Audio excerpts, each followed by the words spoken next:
আজকে উনি এখনো পর্যন্ত ওই গদিটি বসে রয়েছে, গদি থেকে চলে যাওয়ার এখনো যায়নি।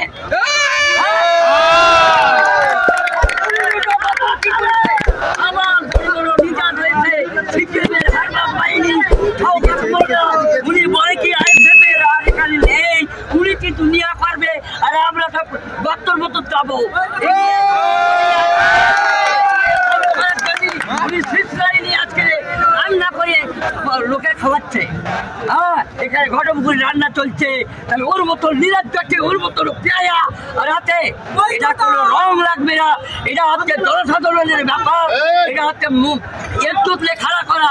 কেন হলো আজকের আর্জি করেছে তার জন্য আমি বেশি কথা বলবো না, এটা লজ্জা হয়নি আর হবেও না।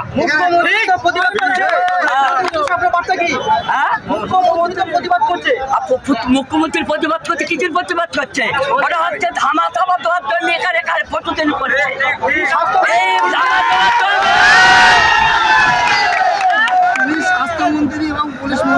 আজকের স্বাস্থ্যমন্ত্রী সবকিছু মন্ত্রী তারা কি করছে, ধামা থামা দেওয়ার জন্য কত কি চলছে।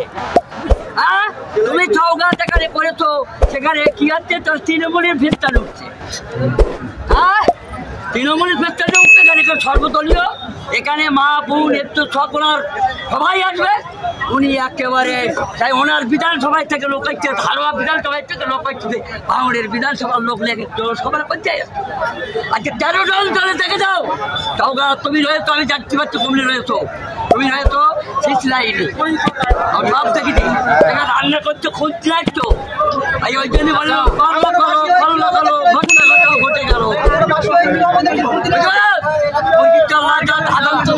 তুমি আমার মনে করে